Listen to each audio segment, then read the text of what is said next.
Guten Tag, willkommen, bonjour, bienvenue pour Zollfrei, libre de douane, votre magazine franco-allemand réalisé avec la chaîne Baden TV.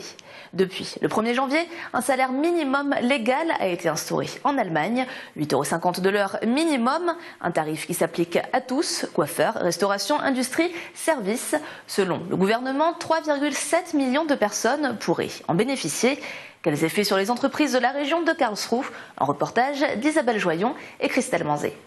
Dans cette cour de la ville de Gaggenau, les taxis sont prêts pour leur prochaine course. Et dans le centre où sont reçus les appels des clients, travaillent aussi de nombreuses personnes. Et la mise en place du salaire minimum représente une augmentation de 30% de la masse totale des salaires pour l'employeur. Une augmentation qu'il compensera par une hausse des prix pour les passagers et par une suppression d'emplois. In Baden-Baden wird jetzt zum 1. Februar der Preis erhöht. Landkreis Rastatt hat zum 1. Januar schon den Preis erhöht. Wir haben natürlich schon gemerkt, einerseits benötigen wir das Geld, um den Mindestlohn zu bezahlen zu können. Andererseits merken wir natürlich schon, dass es nicht auf Begeisterung vom Kunde stößt. Also ich war gestern beim Friseur, da habe ich auch gemerkt, die Preise sind hochgegangen. Man weiß zwar, es liegt am Mindestlohn, aber begeistert ist man darüber nicht. Le milieu de la restauration aussi, le salaire minimal a été instauré. Cette mesure est regardée d'un bon œil par le groupe des hôteliers et restaurateurs de Karlsruhe.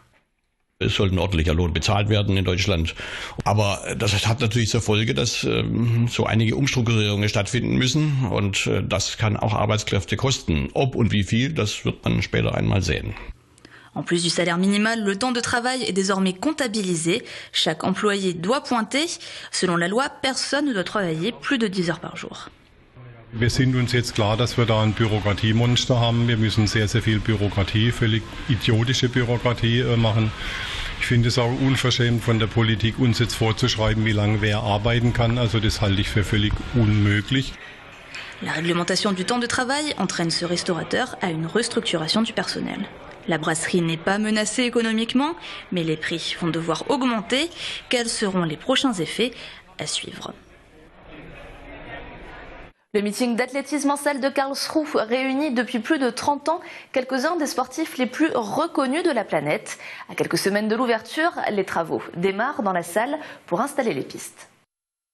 Pour l'heure, l'aréna est interdite au public. Le balai de camions précède celui des athlètes. Difficile encore de se figurer des pistes d'athlétisme. Man hat es auf Plänen immer gesehen, aber Pläne sind das eine. Wenn man dann wirklich sieht, was hier geschaffen wird, ist es das andere. Es wird wirklich eine Traumrealität. Der Traum Leichtathletik in der Klasseatmosphäre der Europahalle hier abzubilden und dann doch zu schaffen, dass es wahrscheinlich oder ganz bestimmt noch atmosphärischer wird. Man fängt aus einer ganz leeren Halle an und baut Tribünen und eine komplette Leichtathletikanlage. Alles wie ein Puzzle, ein Riesenpuzzle mit über 2500 Teile. Man muss das einmal gesehen haben, um zu merken, was das bedeutet. Des travaux d'ampleur démarrés il y a plusieurs mois. La salle accueille aussi les championnats d'athlétisme régionaux et devait être remise aux normes. 1,5 million d'euros ont été investis. Un écrin à la hauteur des grands noms que le directeur du meeting, Alain Blondel, a réussi à attirer. La Villenie, das ist der Mann nach Usain Bolt, das jeder Veranstalter versucht zu bekommen. Der Weltrekordhalter im Stabhochsprung. Ein Weltrekord, den jeder gedacht hat, das wird noch 30 Jahren stehen bleiben.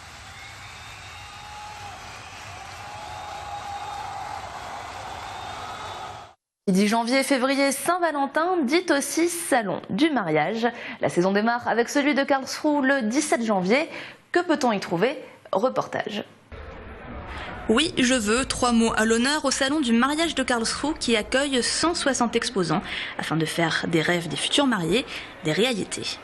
Wir haben mit unserem Team sozusagen die Trendscouts in Sachen Heiraten in der ganzen Region unterwegs und sie schauen nach attraktiven Locations, nach innovativen Gastronomieanbietern, nach tollen Herstellern von Kleidern, nach Händlern von Schmuck, nach traurigen Studios, nach Floristen und alle diese tragen sie zusammen und präsentieren sie hier in einer einzigartigen Vielfalt und in einer sehr schönen Ambiente-Gestaltung auch in der Stadthalle in Karlsruhe.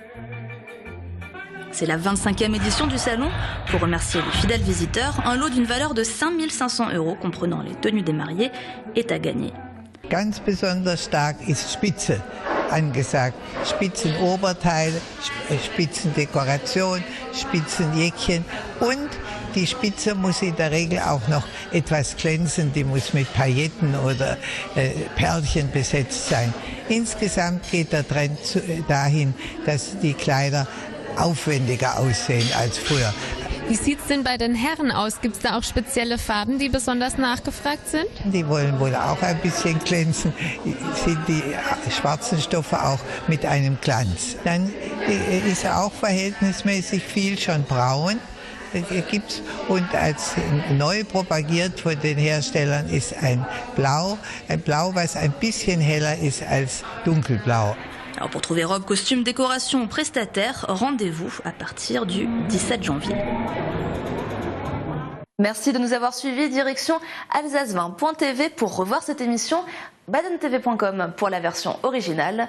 On se retrouve dans une semaine. Tchuss.